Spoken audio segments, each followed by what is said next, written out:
we must develop this gratitude for all that the teacher has given us, the Guru has given us. And no Guru worth the name wants anything. And mind you, Krishna is the one who's saying all this, the three qualifications. And he's saying seva, he doesn't need Arjuna's seva. Then why is he saying it? Because we need to be in that mode of service to grow spiritually. And what service can we do to the Guru? No Guru wants any service. But when he sees the student grow spiritually, that is the greatest satisfaction. It's like a parent, when you see a child grow well, that's the greatest reward. Absolutely. So we as students must put in that effort and offer our own development as a token of our gratitude.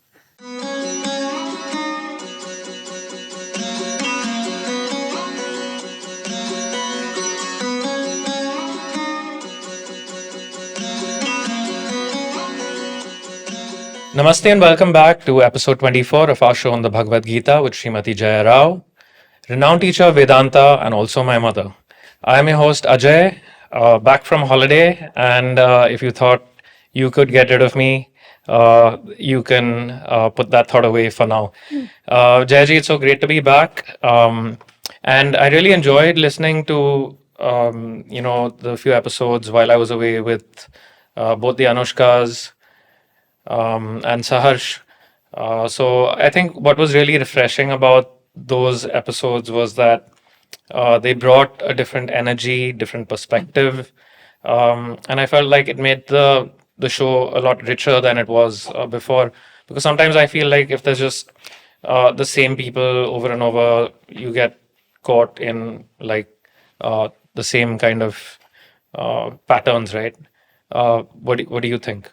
Yes, they added value to it because each one of them brought a new perspective to the show because they were asking questions from their life and their view of things. Exactly. And it was good because you can include different perspectives and find answers in the Bhagavad Gita to them. And so even from the listener's point of view, it must have come as a breath of fresh air. Yeah, I'm sure. One of the things I feel after coming back from holiday is I feel recharged, I feel rejuvenated. And I'm able to approach work, just come back to the routine with a renewed vigor. But why can I not have this same kind of back from holiday mindset on a more consistent basis? Because I feel like I'm so much more productive. I feel like mentally I'm more available at the workplace, at home. How do we get to this kind of space on a consistent basis?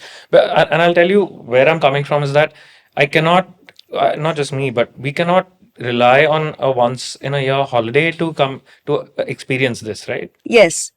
So let's see what happens when you go on holiday. What is happening is you're able to view the same thing from a distance. So you're a little away from your routine and you're able to view things in a fresh light. So this is what Shankaracharya described as pratipaksha bhavana. Means you view the same thing from a different perspective. And that gives you that fresh energy and the enthusiasm to go through with it. But for that, you're right, it's not necessary to go on holiday. Exactly. What the holiday does is it makes up for what we lack from within. So your question is valid. How do we, it's not necessary to go on holiday all the time, but how do we get that same spirit back? Yeah. That happens when you allow your mind to step back. So you don't need to physically step back. Yeah. You can mentally step back for a day or two and view the same thing from a different perspective. Sometimes it's a remark from a friend. Sometimes it's just an evening spent with a dear relative or friend or someone who sparks this thinking, fresh thinking. But you can do it yourself. Yep. And what is important is to maintain the thought of your goal all the time. And that lends creativity. Yeah. So what happens is, when you get bogged down by routine and this everyday push and pull of life kind of gets you stuck, Yeah. It then does. you need to get that fresh energy to pull yourself out. So mentally you can do it, but it needs a little training.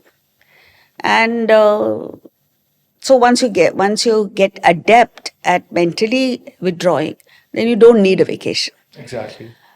But until then, yes, you need a vacation once in a while.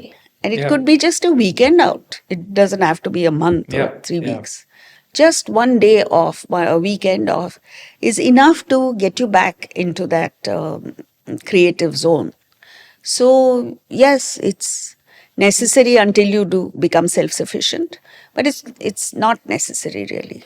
Yeah, and I think what it does is, as you rightly said, is not the physical distance. It's putting some mental distance between the situation or life and you, and then being able to like zoom out a little bit, and then uh, you're able to see things a lot clearer, right? And then Yes, when you get back, you go in with a more peaceful mind, yes. right? Because what happens is in daily life is like little things start triggering us and irritating us, and um, but what that objectivity does is you become unruffled, at least for the first week after you're back. so so I'm in that afterglow right now.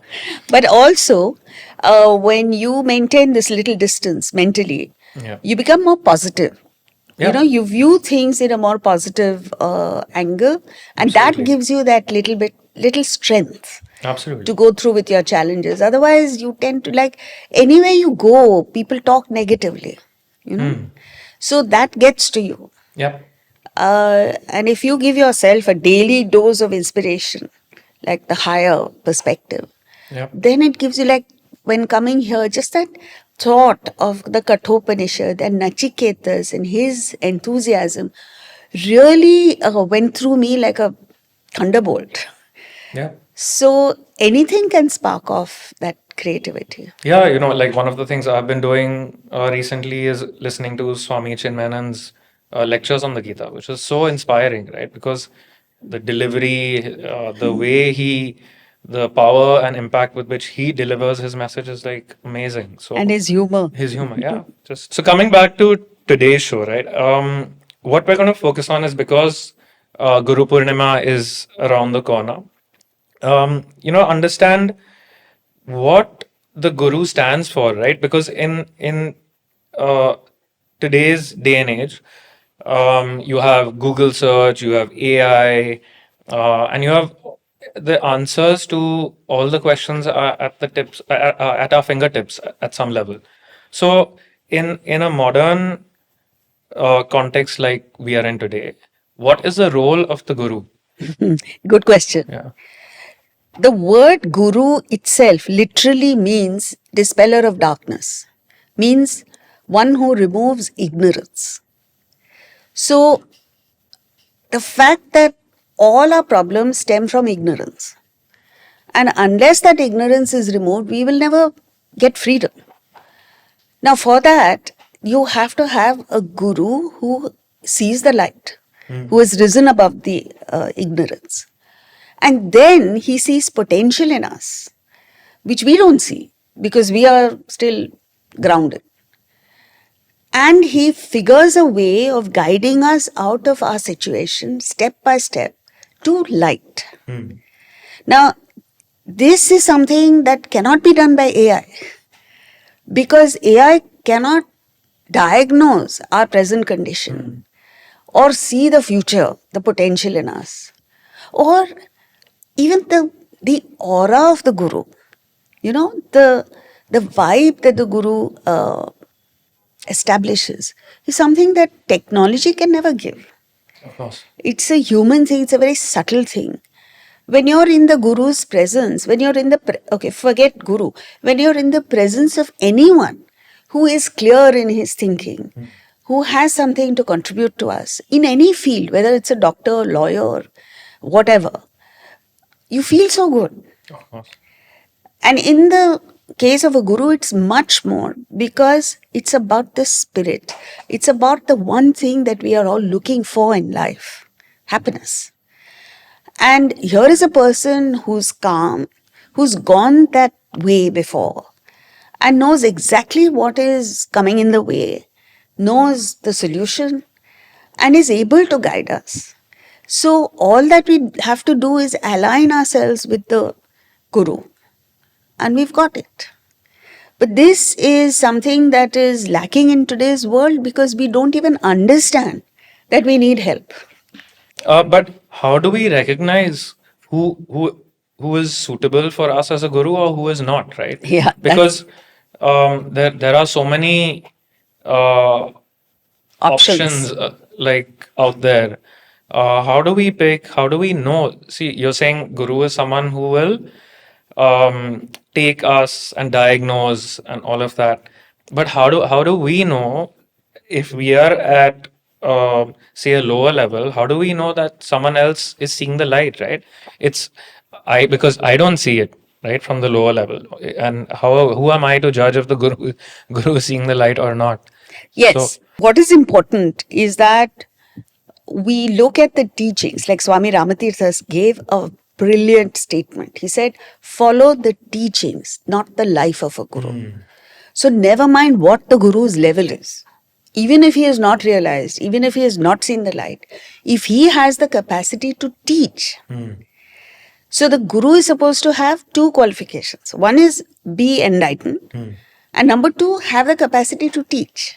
right. So between the two, it's very difficult to find both. But if you have to choose between the two, it's much better to get one who's able to teach. So you can follow the teachings. And then you're never led astray because you're not following the personality. Yeah. So you don't have to worry about that.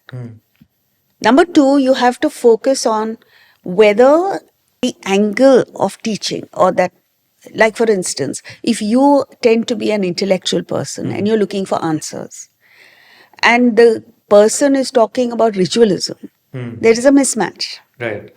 Or even bhakti, bhajans, and stuff like that. It doesn't appeal to you. So the first thing is you have to make sure that the approach of the teacher fits your needs. Right. If it does, then follow the teachings. Then you're safe. But what people do is, secondly, the guru need not be a living person Okay. who's talking to you or things like that. Okay. It always helps to have a live person. But you could have a person who has lived earlier. Now, then how will the diagnosis happen? No, then the diagnosis has to be self-diagnosis. That's harder, right? Much harder. But you could. Because it requires a much higher level of like self-awareness to self-diagnose. Yes. I mean, That's it's not an difficult. easy task. But I mean, for me, I would say I'm speaking correct. Individually. That we'll come to later. Okay. But for now, once you find the match, then you follow the teachings. You're fine. Yeah. And it's important that you're open to knowledge from different sources. So it's not just one person that you're stuck to. Yeah. In fact, that is what my next question was. Is it necessary to have just one guru? Because I mean, there are lessons to be found from so many people in so many situations. So is it necessary to put just one person on a pedestal and say, okay, I am this person's student or this person is my guru? Is that necessary? Not really? at all. Not at all. All you have to do is be in learning mode. So you're open to learning and then you pick up things from different people. But if you're serious about your development, it helps if you follow the teachings of one person so you don't get confused. But you're not stuck to that person. Yeah. You're open to others. So then it'll be like Shakespeare saying, then you find tongues in trees, brooks in running brooks. Books and running, yeah. Books in running brooks, sorry. Yeah. Yeah. sermons in stones Yeah. and good in everything. Yeah. You know? My next question was like, what is the right approach to have to a guru? Because we've seen around a lot of people tend to be scared at some level of like locking in and committing to this one person as a guru or whatever it is, right? Because um, somewhere, like you said, it's not even conscious. We start following the mannerisms. So if I am following, say, a guru, and start following the way he dresses Yes. or the way he speaks, or and yes, I'm also taking the message, but I don't need to be a clone. I mean, then what about the your own individuality, your own vasanas, your own desires, right? So, how, what is the right approach to have when you're when you're following a guru? See, the Bhagavad Gita gives 3 qualifications of a student. Okay. And if you follow that, you can't go wrong. The first is pranipata. Pranipata means surrender. So when you go to a teacher in any subject, you have to first understand that I don't know. Here is a person who knows, and I will surrender to. Yeah. Pranipata in its the strict sense is doing a sashtang namaskar, which means your head and heart are in line with the feet of the Guru, which is he's standing on Atman. So you're aligned to Atman in a way. But it's not blind belief. It's not blind following. The very second qualification is prashna, question. So where you don't understand, you must be free to question, or you must question, because you can't follow someone else's conviction, however right he is. Yep. You have to be convinced yourself. And then that protects you from going the wrong way. Not wrong. It's not that the guru is wrong. It may be his personality is different from Yeah, yours. of course. And if you just follow blindly, you'll be led up the garden path. No, it's like someone else has got an illness and they've taken a certain medication. I may have a different illness, but I cannot take so. And I'm saying I'll take the same medication, right? It's Exactly. absurd. Exactly. You've given a good example. So it's important that we question, that we are convinced, and then that conviction carries us forward. And the third very important quality is seva, which means we must develop this gratitude for all that the teacher has given us, the guru has given us. And no guru worth the name wants anything. And mind you, Krishna is the one who's saying all this, the Yeah. 3 qualifications. And he's saying seva, he doesn't need Arjuna's seva. Then why is he saying it? Because we need to be in that mode of service to grow spiritually. And what service can we do to the Guru? No Guru wants any service. But when he sees the student grow spiritually, that is the greatest satisfaction. It's like a parent, when Yeah. you see a child grow well, that's the greatest reward. Absolutely. So, we as students must put in that effort and offer our own development as a token of our gratitude. In fact, that's what I was coming to. Because with Guru Purnima coming up, many students feel like they're like, oh, what do I give the Guru, and what gift can I give him? And it tends to be an object or whatever it is. So yes, I mean that if people want to give that, that's fine. But what is the greatest offering that we can give to a Guru? This is the greatest offering, your own development. So you put in that effort, work hard, and develop and show it to the world. It's like, let's say, Gopichan is the coach of PV Sindhu. What greater satisfaction will he have than if Sindhu wins the world title? Yeah. So, in that sense, we should understand that this is the highest reward or gift that we can give the Guru. So put in that effort. Guru Purnima is an occasion which appears around in July, once a year, the full moon day of the month of Ashad, the Hindu month, where you are supposed to pay homage to the Guru. Now, traditionally the first guru is supposed to be Vyasa, because he is the first person who actually wrote down. Before that, it was verbal, oral. Yeah. So he is considered the first guru. And you pay homage to not just your guru, but to the entire line of gurus, enlightened souls who have kept this knowledge going. And it's an incredible thing, don't you think? Like, even from one generation to the next, it is so difficult to pass on values. Like, you may be disciplined. How do you teach discipline to your child? Yeah. It's difficult. But what do you think of centuries of this lineage? It's incredible. Yeah. So we must pay homage to that. And so every organization has what is called a Guru Purnima celebration. And we have this on the actual Guru Purnima is on 29th July. But our function is at Bharati Vidya Bhavan, Mumbai on the 25th, Saturday, 25th July. And this is for Mumbaikars because this is in Mumbai. Okay. This is going to be followed up with events in Delhi on 2nd August, Kolkata on 9th August, and Bengaluru on 16th August. Okay.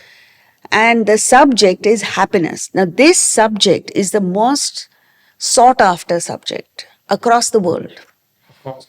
because everyone is seeking happiness and no one is getting to happiness. So we do our bit to help others and ourselves get inspired with this knowledge so that we can become better human beings. No, I think it's something we're all looking forward to, and as I hope as many of you all listening can attend these lectures. If you have any questions about where and timings and all of that with City, please write us a mail or send us a message on WhatsApp, and we'll be happy to reply to you. Or visit our website, Yep. vedantavision.org, and all the details are there. But please make it a point to set aside time to come to an outstanding evening of not just the lecture, but some devotional bhajans before that will set you in the right frame of mind. Okay, awesome. So I think with that done, shall we dive into resume our study of the Gita? Yes. Yeah. Om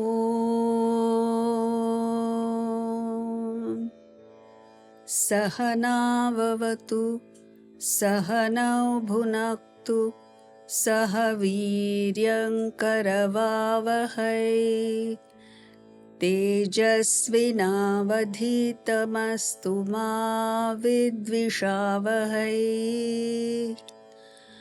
Om Shanti, Shanti, Shanti. So we're now going to go through verse 35. In verse 35, Lord Krishna says, Svadharma, one's own duty, though without merit, is better than paradharma, another's duty, well performed. It is better to die in Svadharma as paradharma is frightful. So would you like to elaborate on that? First of all, I think one question that I have is, what is Svadharma? Exactly.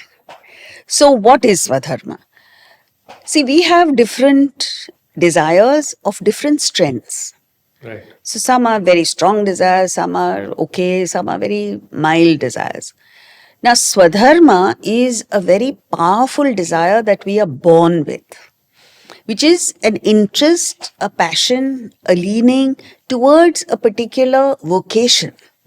Like some people are born with a very strong desire for music or for medicine or sport, like Sachin Tendulkar maybe. And there are people who were, Ustad Zakir Hussain was born with a tabla. So this is a desire that cannot be sublimated because it's too powerful. So what they recommend in Karma Yoga, what they recommend is you identify your most powerful desire, which is your Swadharma. And in that field, fix a higher goal. So whereas normally when you act, it boomerangs back on you as one more desires. desire. Yeah.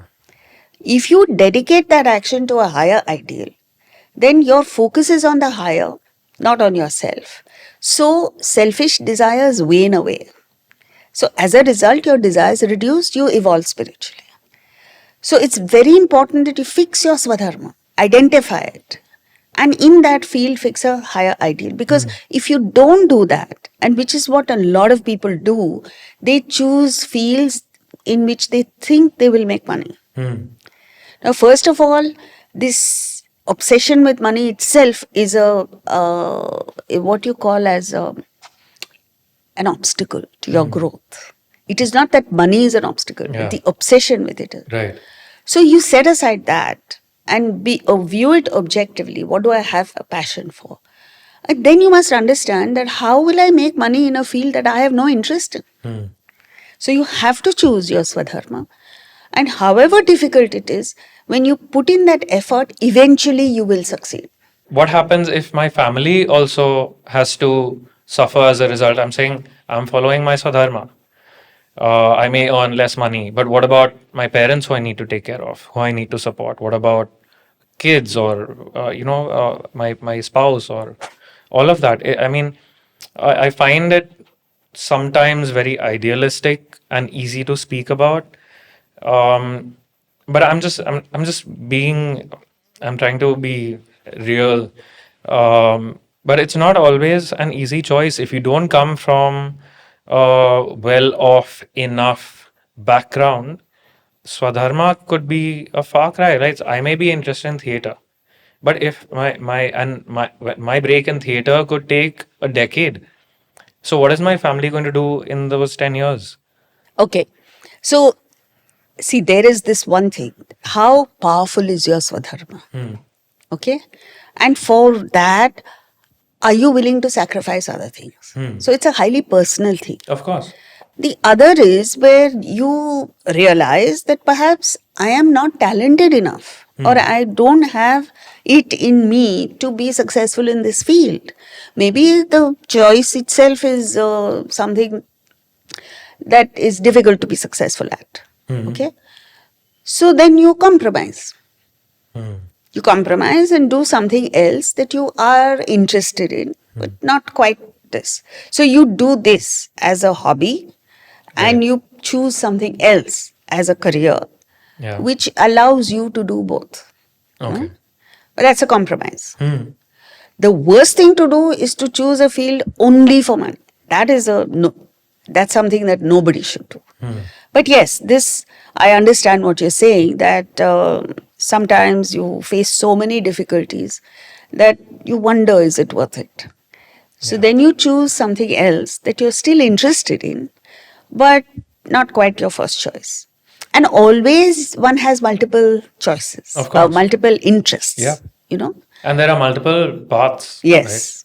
right, that are available. You know, Yogesh Samsi, who's a brilliant tabla player, Yeah. his first love was cricket. So he, as a little child, when he watched Test cricket, he used to tell his parents, very soon you'll see me on TV like this. And then he also had interest in tabla. So his guru said he can't do both. So he chose tabla. Now, if he had chosen cricket, I don't know where he would have gone. No, I think like one of the things that, especially when Lord Krishna says, it is better to die in Swadharma as Paradharma is frightful. Sometimes it feels like you're caught between the devil and the deep blue sea, right?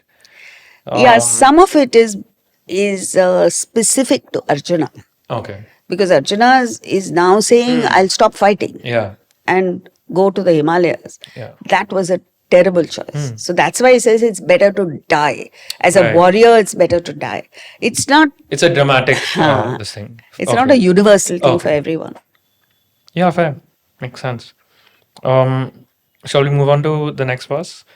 So verse 36, Arjuna now asks a question. He says, O Varshneya, descendant of Vrishni, what drives a person to commit sin, even against one's wish, as if compelled by force? So now he is coming back to his level. Okay? So commit sin means get agitated. Right. Do something that violates your own conscience. Yeah, I mean, so how would you define sin to begin with? Sin in the Vedantic sense is defined as mental agitation caused when you violate your own conscience. So actually it is any action that comes back to you as mental agitation is sin. Right. So conscience comes in later. Right. So he's asking, how do I, what compels me to commit sin even though I don't want to? It's a great question. I mean, because this is something we face every single day. All the time. It's like, why do I get angry even though I know Yeah. I should not be getting angry? You know, or a corrupt person saying, why do I do this when I know it should not be done? So the answer, this is just the question. Yeah. The answer is desire. So what happens is when the desire is so strong that it pushes out your intellect, gross intellect, it sets aside your conscience, and it's like a river in spate. It has to have its way. And then there is devastation. Yeah. So this is his answer. Then Krishna answers in the next verse. Okay. So in verse 37, Lord Krishna says, it is desire, it is anger, born of Rajoguna, passion, voracious devourer, very sinful. Know this as the enemy here. Very powerful verse. Yeah. And he uses very strong language here. So he says straight away, the answer is, it is desire. Anger is a modification of desire. Correct. When it's blocked. Correct. Yeah. It's a voracious eater because it's never satisfied. However much you fulfill that desire, it still wants more. Yep. So voracious eater, voracious Voracious devourer. Yeah. It just eats you up. Yeah. It literally eats you up. You know, it's like acid. Everything dissolves in it. Which is why he says it's the greatest enemy. So he uses the word vairinam, which means enemy. In the next few verses, he says, Nitya vairinam, constant enemy of the wise. Paripanthina, enemy. And last verse, he says, Shatru. So this is how badly desire messes us up. And yet you take the modern world, we are all riding on desire. Yep. The economies of the world are functioning on desire. In fact, they're fanning it, right? Exactly. You're fanning desires. We are fanning our own desires. Yeah. The system is fanning our desires. Correct. And nowadays there's very powerful psychological marketing to make you feel unhappy with what you have. You know? So why is it an enemy? Number one, it comes in the way of your obtaining the object of desire. Because your mind gets agitated, your actions fail, you don't get what you want. Yeah. Number two, as long as the desire is unfulfilled, it causes mental agitation, you're unhappy. Yeah. And now we don't have just one or two desires, we have this huge bank of desires. Yeah. And if any of them are unfulfilled, you're unhappy. And number three, it keeps you as a midget. It just reduces you to a miniature version of yourself. You lose that vision of the higher, of greater things in life. And you come down to just my desire, for a nice meal. You look at all of us. Yeah. What are we looking at? I want a nice meal. I want a nice new shirt for myself. I want to go on vacation. That's all that everybody looks at. Yeah. So how petty is that compared to what a human being is capable of? No, but there's nothing wrong with that per se, right? Nothing wrong with that person. Yeah. It's the obsession with it. Right. See, in anything, there's nothing wrong. There's nothing wrong in going out and enjoying the world. Yeah. But it is your attitude towards it that spoils it all. So the issue, I'm trying to understand now, and correct me, please. So what we're saying is, it's okay to go ahead and fulfill these desires, right? But knowing fully well that happiness is not going to come from fulfilling them. Exactly. Is that right? Yes. Okay. So you can do what you like. Earn the whole... In fact, he says this in the 11th chapter. He says, go out and acquire the whole world. but never desire it. So you see, what happens with desire is you make yourself subservient to the world. Absolutely. 100%. Instead, if you take the stand, and even temporarily, if you say, I really don't need it, but just for a lark, I'll go out and do what I want, Yeah. acquire whatever I want. What a difference there is. Which means it makes no difference to me whether I have it or not. But if I can afford it and it's all available to me, why not? Got it. Yep. But now what is happening is, I want it, I crave for it, so I will take it on EMIs. Yeah. Because I can't afford. No, and it's a burden, right? Of It course becomes it's a a burden. burden. Yeah. So then you are eating into your future income, which is what is wrong with it. Right. As a system, it's okay. Yep. So, with that, we've come towards the end of the show. Are there some key takeaways that you would like to leave us with? Yes. The first thing we discussed was to be objective towards our own life and take a mental step backward, just as when you go on holiday, you step back. Yeah. Then you're able to see it in the proper light. How do we do that on a daily basis? In the morning, when you wake up, give yourself half an hour, at least, of me time. Yeah. When you ideally expose yourself to the Bhagavad Gita or some inspiring thoughts, or at least you reflect over your own life. And then that puts things in perspective. Right. It's very important, and what this does is it puts you in a positive frame of mind. You see, there are enough negative things floating around, but to kind of drown in that negativity is terrible. So you have to lift yourself out of that, and this helps you. Right. Then we looked at the importance of a guru. Yep. It is so important to first of all understand that I cannot handle my life on my own. I need help. And then you search for that help wherever it is available. And there's nothing wrong with seeking it, right? Nothing wrong. Sometimes I feel like it becomes an ego issue. Right? No. You're belittling yourself by seeking someone else's help, but it's not the case. Not really. You see, the greatest achievers in the world have been great students. Yep. So, in fact, they have achieved because they've been great students.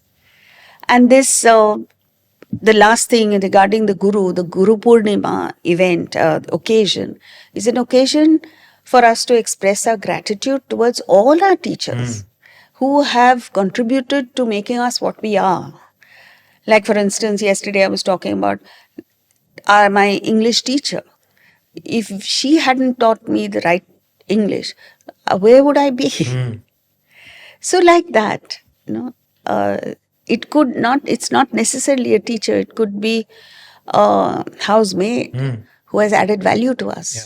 So it puts you in a framework of gratitude towards all those who've added value to your life.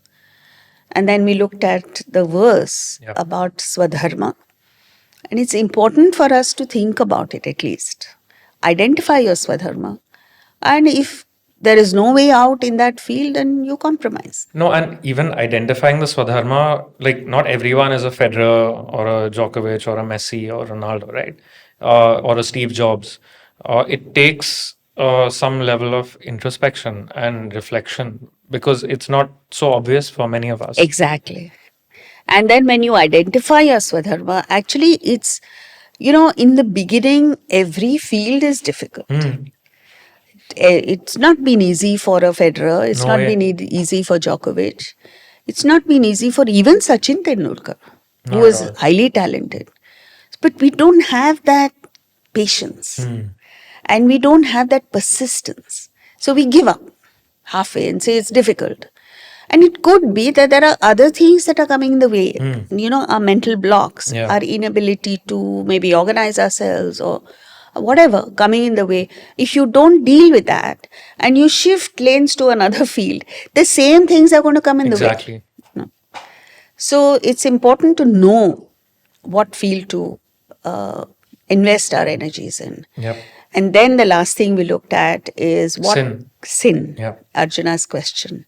And the answer that Krishna gives Kama esha, krodha esha. It is desire, it is anger, it is the quality of rajas, that passion. Yeah. And it is your greatest enemy. So, So I think our listeners need to give it some thought because we are full of desires and we're chasing after desires all the time. Just think, reflect. Where is all this taking me? no, so like just one last thought that I had is desire itself. So yes, it's the enemy, but we have to use desire to reduce the desire, right? Yes. For example, if I have a desire to excel at something, or even my Svadharma at the end of the day is a desire, right? Or a bunch of desires. Yes. I have to use it's like using a thorn to take another thorn out of your flesh, right? Absolutely. I'm glad you brought this point in. It is, you have to upgrade your desires. Right. So move from a selfish desire to a slightly more unselfish desire. And then finally you keep going up till the last desire is desire for enlightenment. And that goes by itself. Yep. Yeah, at least I'm a far away from that. So, yep. So we'll close today's show with the invocation, Jayaji. Om Purnamada Purnamidam Purnat Purnamudachyate Purnasya Purnamadaya Purnamevavashishyate Om Shanti Shanti Shanti. Okay, that's been a great conversation, Jayaji. We really look forward to the Guru Purnima event, and I hope everyone listening in today and watching today has enjoyed the show. We look forward to seeing you all at the Guru Purnima events in July and August. And like I said earlier, if you have any questions, please reach out to us on WhatsApp or write us an email or check out the website vedantavision.org.